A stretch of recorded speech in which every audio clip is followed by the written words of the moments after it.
안녕하세요. 구리 영등포 노인종합복지관 관장 그리고 영등포구 협치회의위원 박영숙입니다. 반갑습니다. 오늘은 세상을 바꾸는 협치, 우리 영등포구 주민에게 듣고 함께 가는 길, 협치에 대해서 함께 나눠보도록 하겠습니다. 우리의 삶은 과연 안녕한가? 무엇이 바뀌면 지금보다 더 나아질까? 그리고 정책과 제도를 우리 손으로 만들어 보면 좀 더 우리의 삶을 즐겁고 그리고 행복하게 하지 않을까? 그렇다면 협치를 통해서 나와 우리들의 삶을 변화시키는 것을 함께 나눠보도록 하겠습니다. 우리의 삶은 안녕한가? 우리 예전에 어르신들이나 지역 주민들이 만나면 안녕하세요 라고 인사를 했습니다. 아마도 삶의 질은 그 안녕이라는 단어에 모두 포함되어 있지 않을까 그렇게 생각을 합니다. 그러면 우리가 안녕도 여러 가지가 있죠. 경제적으로 안녕한가? 자녀 학비 등록금 걱정하시죠. 양육비, 주거비, 학원비, 생활비, 노후 준비까지. 정말 돈 걱정이 없는 적정 금액은 도대체 얼마일까? 얼마를 벌어야 될까? 걱정되시죠? 또 그뿐만 아닙니다. 신체적으로 안녕한가? 우리는 아침에 잘 다녀와요 라고 했는데 저녁에 볼 수 없는 그런 상황도 직면하게 됩니다. 각종 사고, 그렇죠? 수학여행, 교통사고, 그리고 공연 관람하다가도 또 갑자기 무너지거나 또 훈련 중에도 또 군대에서도 질병이나 치료 비용 이런 부분으로 봤을 때도 우리는 신체적으로 어제는 건강했지만 오늘은 내 신체의 일부가 제 기능을 하지 못하는 경우가 많이 있는 그런 사회에 살고 있습니다. 그리고 사회적으로 안녕한가? 우리는 언론을 통해서 매일 넘치도록 듣는 소리가 각종 범죄입니다. 그 뉴스만 들어도 저희는 불안하지요. 정말 우리 자녀들, 우리 가족들, 우리 지역 주민이 안전한 사회에서 살기를 모두가 다 희망하실 겁니다. 폭력, 또 많은 범죄가 있죠. 그뿐만 아니라 우리가 하루하루 살아가면서 제도는 안전한가? 또 대중매체로 인해서 여러 가지 폭력물이라든가 음란 이런 것들을 접할 때마다 우리는 늘 불안한 사회에서 살고 있는 게 아닌가 그런 생각을 합니다. 또한 또 우리 자녀들 세대는 끝없는 경쟁을 통해서 물론 경쟁을 통해서 성장한 부분도 있지만 그 경쟁이 얼마나 삶을 피곤하고 힘들게 만드는지 또 갈등과 분노를 만들어내고 그 분노가 드디어 또 다른 사람에게 또 폭력으로 다가가는 그런 삶이 과연 안녕한가? 계속돼도 되는가? 그런 물음을 한 번쯤은 해봐야 되지 않을까 생각을 합니다. 또 가정은 안녕한가? 우리 사회의 최소 단위인 가정이 이따금 그 안에서 벌어지는 비극적인 상황을 접할 때마다 누구의 삶은 저러지 않았으면 좋겠다 그런 생각을 하지요.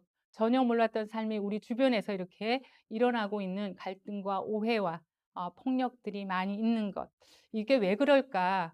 사회학자들은 이렇게 얘기를 합니다. 각자 도생이다.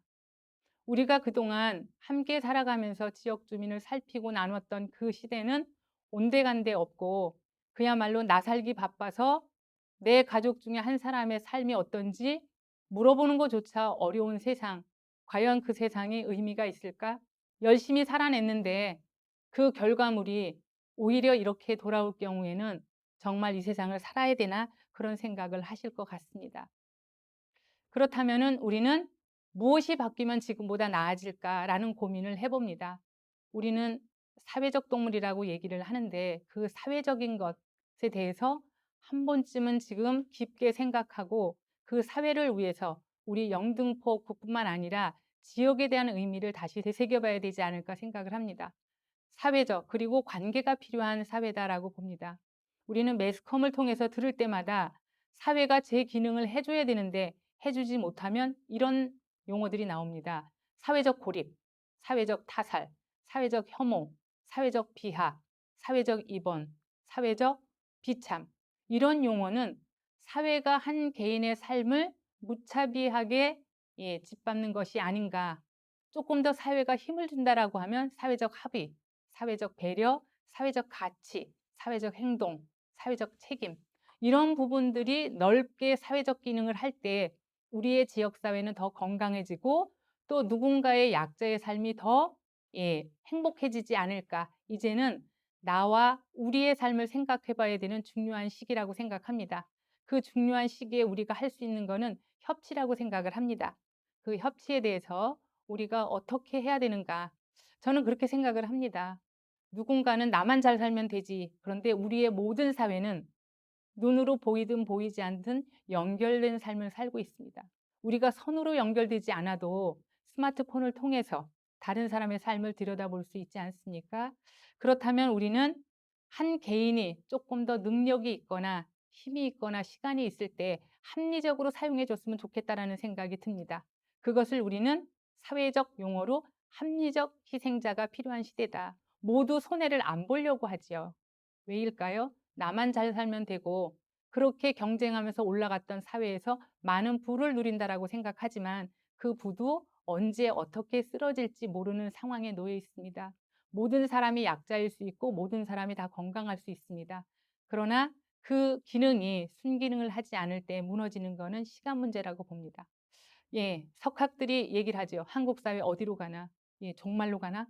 이렇게 또 합리적 의심. 뭔가 우리가 나쁘게 의심하는 게 아니라 합리적으로. 왜? 누구에게는 이런 것이 혹시 피해가 되지 않을까? 타자를 생각해 보는 삶이 합리적인 의심을 가져올 수 있고, 의심이 나쁘다라는 게 아니라 의심을 건강하게 풀어가자라는 의미입니다. 그런데 우리는 지금 각자 도생의 삶에 살고 있다라고 하면 아니야, 이제는 우리는 어떤 세상, 어떤 삶을 살고 싶은가를 지역사회에서 서로 드러내놓고 함께 얘기를 할 때 공통점을 발견합니다. 모두가 꿈꾸는 세상은 같습니다. 그렇지만 그 꿈을 꾸기 위해서 누군가가 먼저 주도적으로 끌어가는 합리적인 희생, 나의 희생이 있을 때 합리적인 누군가의 도움이 필요한 사람에게 다가설 수 있지 않을까 그렇게 생각을 합니다. 그래서 우리는 지금 이 시대에 필요한 것이 협치다. 협치 한자를 보시면 굉장히 힘을 모으는 거죠. 몇 명 이상의 힘을 모으고 함께 할 때 가능하지 않을까 그렇게 생각을 합니다. 말로는 쉽습니다. 시험을 보면 다 정답을 맞추실 겁니다. 그렇지만 그것이 왜 어려울까요? 생각하고 말하고 행동해야 되기 때문에 어렵습니다. 협치는 친숙하고도 어려운 단어입니다. 기본적으로 나와 다름을 인정해야 됩니다. 우리는 다르면 그다음부터는 관계가 어떻게 돼요? 너랑은 아니야. 이렇게 얘기를 할 수가 있습니다. 다름을 인정하는 다양성을 가진 사람이 가장 최고의 선을 실천할 수 있다고 생각을 합니다.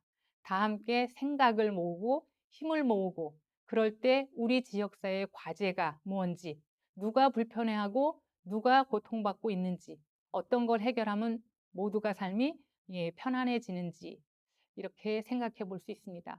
그렇다면 누구누구 모여서 하면 될까? 어떤 사람들이 모여서 하면 될까? 저는 오늘 이 영상 자료를 관심 있게 듣는 분들이 이 역할을 해주실 수 있는 최적임자라고 생각을 합니다.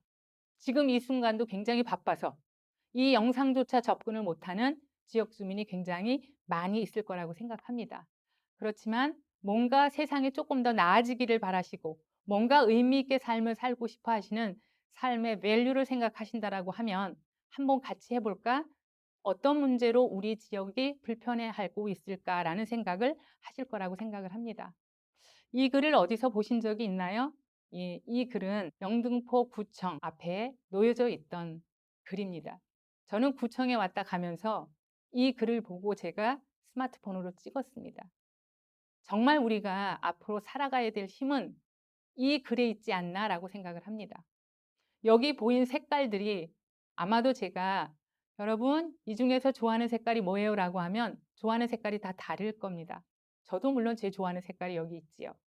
그런데 우리는 다르면 아니다라고 생각하는 것이 절대적입니다. 다르면 다양하다고 봐야 되고요. 섞이면 풍성하고요. 나누면 아름답습니다. 이것은 박노해 선생님의 걷는 독서 중에 있는 글입니다. 우리가 이 글을 보면서 협치를 어떻게 해나가야 되는지에 대한 가치와 철학이 여기 있는 게 아닐까 이렇게 생각을 합니다.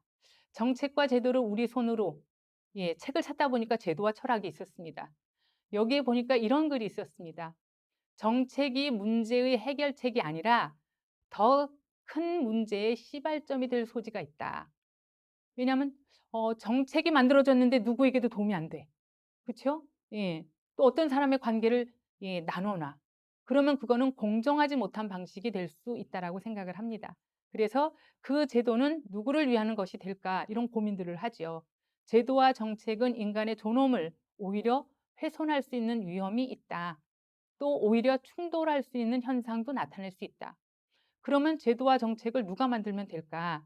소소하지만 우리들이 작은 것부터 실천해 나가면 직접 삶에 맞닥뜨려지는 우리들의 삶이 풍성해지고 좀 더 자유로워지고 좀 더 공정하고 혜택받지 못한 사람들이 혜택을 받을 수 있지 않을까? 예, 촘촘해지는 거는 협치를 통해서 우리 국민의 복지를 만들어가는 게 아닌가 그렇게 생각을 합니다.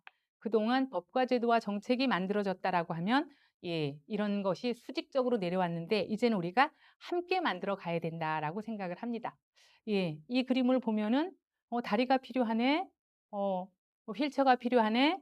학교를 제가 왜 안 갔을까? 이렇게 생각할 수 있지만 저 아이에게 물어보면 친구가 필요하다라고 합니다. 관계가 그만큼 중요한 겁니다. 내 문제인데 나에게 물어주세요. 묻지 않고 주는 것은 폭력입니다. 내 문제이니까 내 의견을 좀 들어주세요. 우리는 협치는 다름을 인정하고 찾아가서 어떤 것이 필요하고 얼만큼 필요하고 어떻게 하면 되는지 맞춰갈 때 우리가 다양한 문화, 다문화를 수용하고 수평적이고 동등한 삶을 지원할 수 있지 않을까 그렇게 생각을 합니다. 협치는 우리가 다 함께 할 수 있다라고 생각을 합니다. 살기 좋은 세상을 만들어가는 것은 우리가 함께 할 때 가능합니다. 협치를 통해서 영등포구에서도 이렇게 지역에 소방차가 못 들어가는 곳에 함께 의논해서 만들어 놓은 소화기가 아무것도 아닌 것 같이 보이지만 이 지역의 삶을 안전하게 하고 있습니다. 함께 풀어가는 파트너가 중요합니다. 그래서 계속적으로 협치 사업을 이루어 가고 있습니다. 내 삶의 목적과 타인의 삶의 목적이 함께 경쟁하지 않고 함께 협동하고 상생할 때 가능하다라고 생각을 합니다. 우리 모두 영등포구에서 협치를 실현해서 아름다운 삶을 살아가는 우리 모두가 되기를 바라봅니다. 감사합니다.